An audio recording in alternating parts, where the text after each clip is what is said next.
Los juicios y muertes a las brujas de Salem en el año 1962 tuvieron lugar luego de que un grupo de niñas de la ciudad de Salem manifestara estar poseídas por el diablo y acusara a estas mujeres de practicar brujería.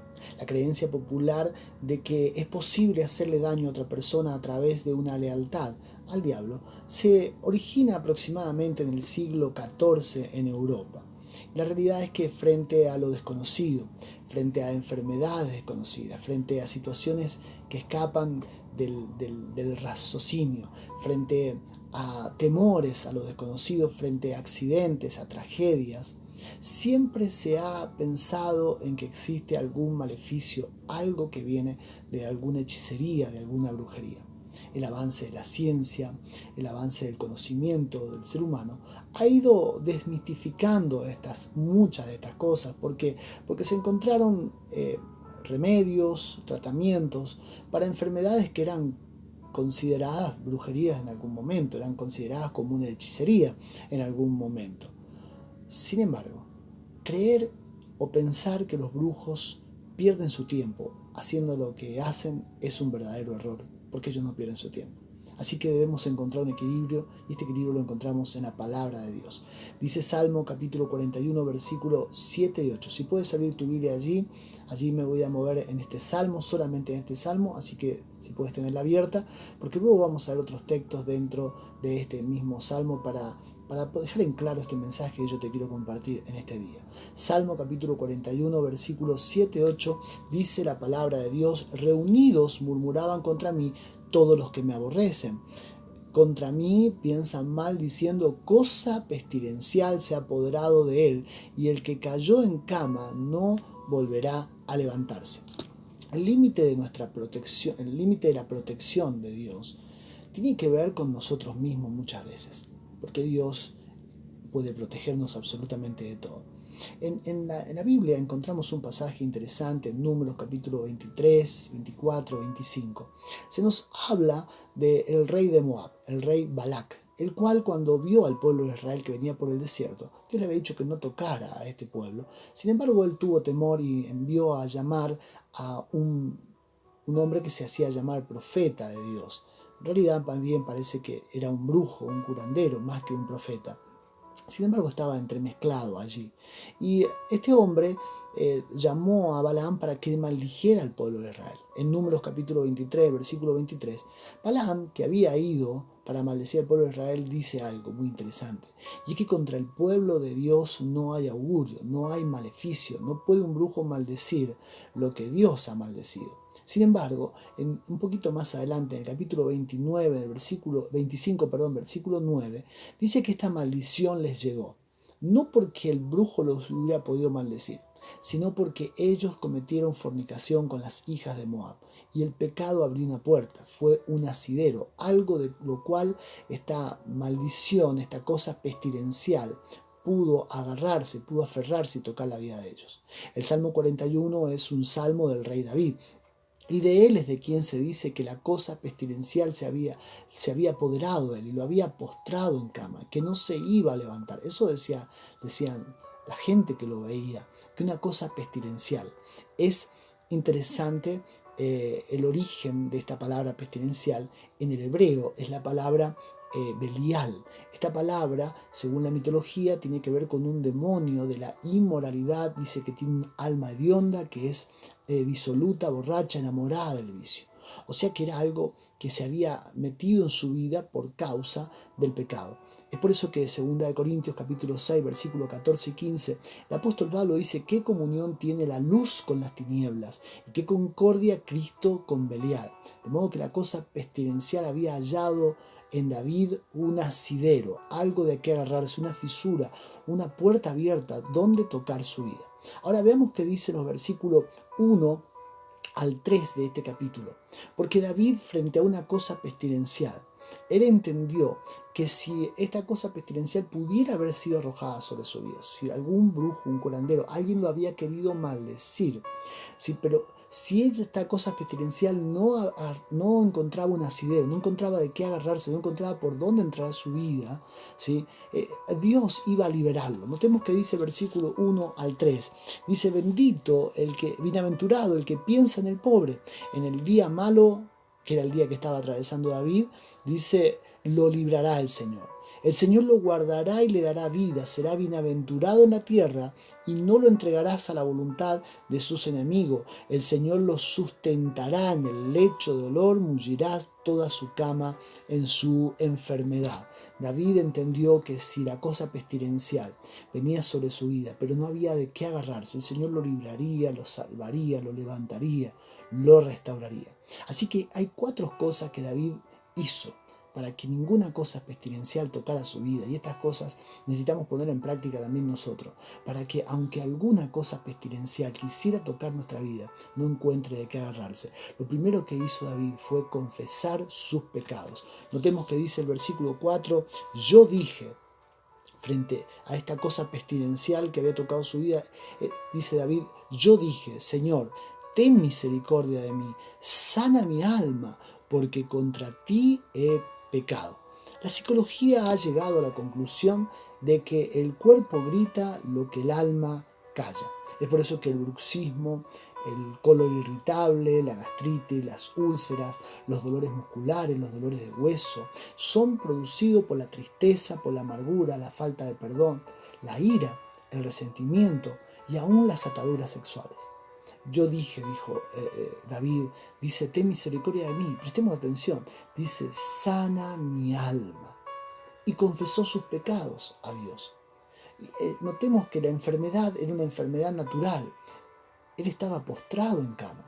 Es probable que una cosa pestilencial hubiera tocado su vida. Pero había un problema en el alma.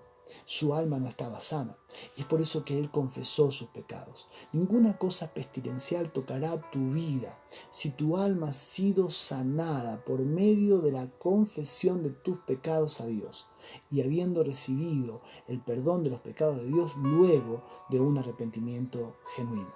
La segunda cosa que hizo David frente a una cosa pestilencial es no dejarse intimidar por la palabra de los incrédulos. Notemos que dice versículos 5 y 6, dice: mis enemigos dicen mal de mí, dice, preguntando: ¿cuándo morirá y perecerá su nombre? Dice: y vienen a mí a verme, y si vienen a mí a verme, hablan mentira, su corazón recoge para sí iniquidad, y al salir fuera la divulgan. La fe y el temor tienen orígenes diametralmente opuestos. Un niño cuando nace no tiene miedo. El niño va creciendo y el miedo comienza a generarse en su vida. Y mucho tiene que ver sus padres, porque sus padres son los primeros que le enseñan miedo a los niños. Le hablan del cuco, le hablan del monstruo. Los mismos padres, el niño no conoce el temor. O le permiten al niño ver cosas que infundirán miedo a su vida. Es por eso que el origen de la fe tiene que ver con la palabra de Dios. La Biblia dice que la fe viene por el oír y el oír palabra de Dios. Pero el origen del temor tiene que ver también con palabras. Pero no con palabras que vengan de la palabra de Dios, sino con palabras que vienen de gente incrédula. David no se dejó intimidar por los incrédulos. Dice que había gente que decía mal de él, que venían a verlo y decían: ¿cuándo se va a morir este? No se va a levantar de esta situación que está, no va a tener salida. Y a veces esas cosas suceden en nuestra vida. Gente que viene y que en lugar de alentarte, en lugar de transmitirte palabra de Dios, te puede intimidar con sus palabras. El enemigo es experto en intimidar con las palabras para infundir temor. Cuando David se enfrentó a Goliat, Goliat lo trató de intimidar con sus palabras. El diablo sabe que si logra meterte temor a través de palabras, y los incrédulos son el instrumento que tiene para infundirte temor con sus palabras. Ninguna cosa pestilencial podrá tocar tu vida mientras no permitas que los incrédulos te roben la fe a través de sus palabras. Porque la palabra maldición tiene que ver con maldecir, con decir mal. Cualquier persona que te está diciendo cosas mal, dice que esta gente hablaba mal. Cualquier persona que te está diciendo cosas contrarias a lo que Dios dice, te está diciendo mal, te está maldiciendo con sus palabras. Es por eso que solo la palabra de Dios podrá bendecir tu vida. La tercera cosa que hizo David frente a una cosa pestilencial es no guardar rencor contra los que le habían hecho daño o contra quien le había hecho daño en este caso. Versículo 9 al 11 dice: aún el hombre de mi paz, en quien yo confiaba, el que de mi pan comía, alzó contra mí el calcañar. Mas tú, oh Señor, ten misericordia de mí, y hazme levantar y les daré el pago. En esto conoceré que te ha agradado, que mi enemigo no se huelgue de mí. Todo lo que está en tus manos no está en las manos de Dios, y todo lo que está en las manos de Dios no está en tus manos. Una vez escuché a un predicador decir: la mejor oración que puedes hacer contra un brujo, un curandero, alguien que te quiere maldecir, es ponerlo en las manos de Dios. Y todos se quedaron asombrados. Dice: ¿cómo le va a decir que va a poner al brujo en las manos de Dios? Y él dijo: sí, porque Hebreos 10:31 dice que horrenda cosa es caer en manos del Dios vivo. Así que una persona que te está bendiciendo y lo pones en oración en las manos de Dios, esa persona será bendecida. El Señor dijo: bendeciré a los que te bendijeren, y a los que te maldijeren bendeciré. Es una promesa de Abraham, pero que nos alcanza, nos envía a nosotros. Entonces, cuando pones a una persona en las manos de Dios, si esa persona te está maldiciendo, la Biblia dice que horrenda cosa es estar en las manos del Dios vivo. Pero si lo has puesto en las manos de Dios, ya no está en tus manos. Ya no tienes que hacer nada.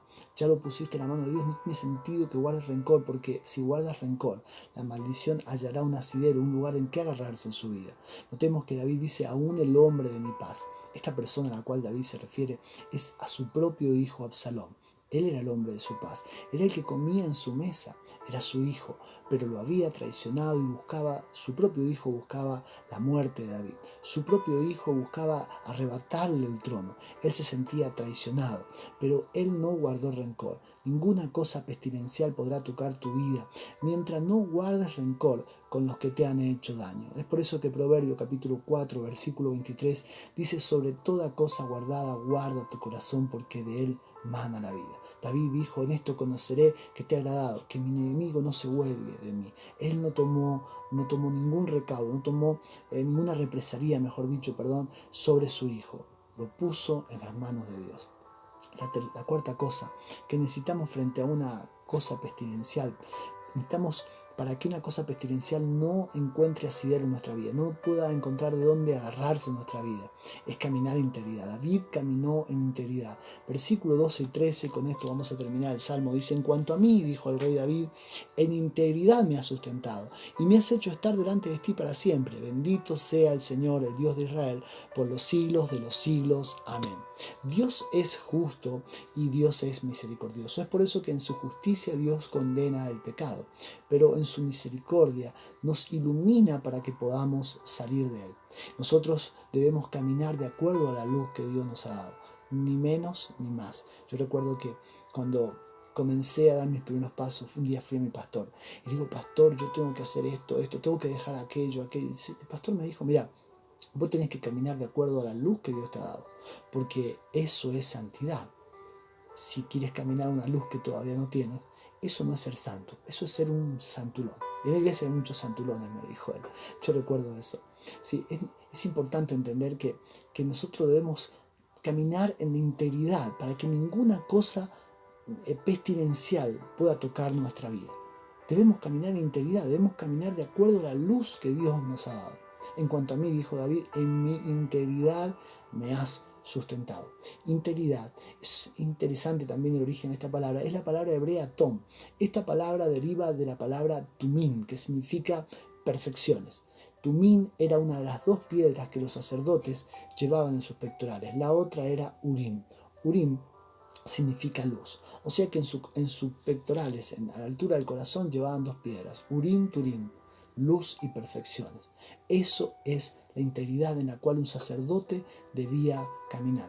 El Urim Turim. Caminar en la luz, en la integridad, de acuerdo a la luz que Dios te ha dado. Esa es la perfección. Caminar de manera proporcional a la luz que Dios te ha dado en tu vida. Si Dios te ha iluminado para que cambies, si Dios te ha iluminado para que haya un cambio en tu vida, para que tomes decisiones en tu vida, para que endereces tus pasos, esa luz es la que Él te demandará.